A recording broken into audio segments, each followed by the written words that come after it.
Around 100 sperms manage to reach the egg. Yet the race is not yet over, because only one sperm will be allowed inside the egg. So another race begins. There is one particularly important obstacle confronting the sperms. This is a hard protective layer surrounding the egg, which kills off any unwanted microorganisms that may approach it. It is also extremely difficult to penetrate. In order to overcome this obstacle, special systems again are created in the sperm. Underneath the armor in the sperm's head, it houses secret weapons, which it has so far concealed. These are tiny dissolving enzyme sacs. These little sacs make a hole in the protective layer by dissolving it, and the sperms can then enter this layer. While the sperm is moving ahead inside the layer, the armor at the end gets worn away, eventually falling apart.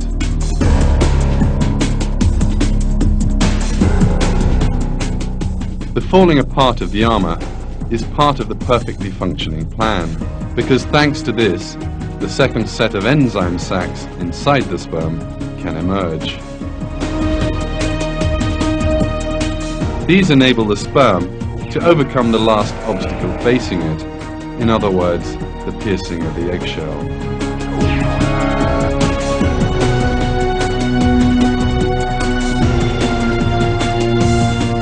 You are now looking at pictures taken by an electron microscope.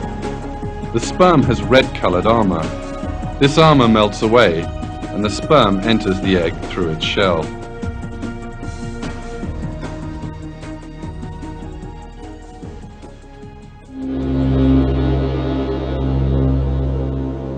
The flawless conception in the coming together of sperm and egg does not end here.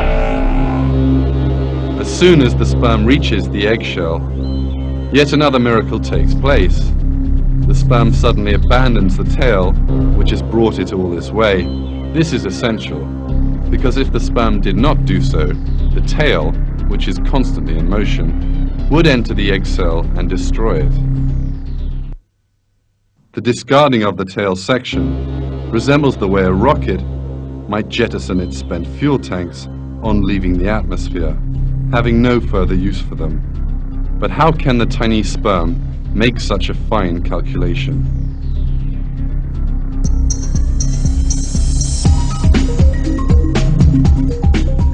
In order for the sperm to be able to make this calculation, it has to know that it has come to the end of its journey, and therefore has no further need for its tail. But a sperm is an unconscious biological machine, which has no intelligence and is not able to perceive its surroundings. God, who creates sperm, created it together with a system that enables the tail to fall off at just the right moment. The sperm, abandoning its tail, pierces the egg and deposits the load, in other words the chromosomes, through the hole it opens up. The process of the carrying of the genetic data in this way comes to an end.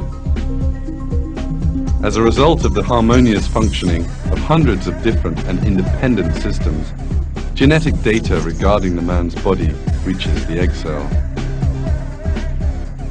As we have seen, even just the union of sperm and egg is only possible thanks to a perfect planning and design, leaving no room for any coincidence.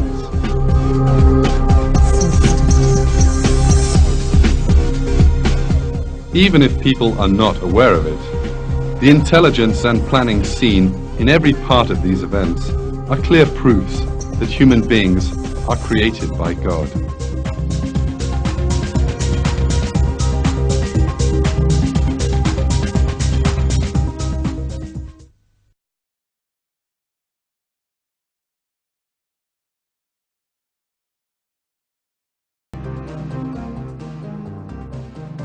Does not man see that we created him from a drop, yet there he is, an open antagonist.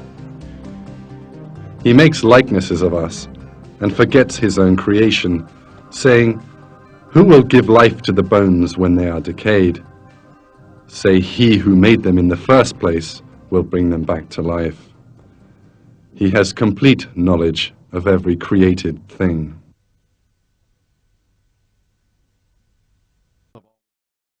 أرأيتم إن كان من عند الله ثم كفرتم به من أضل ممن هو في شقاق بعيد سنريهم آياتنا في الآفاق وفي أنفسهم حتى يتبين لهم أنه الحق أولم يكف بربك أنه على كل شيء شهيد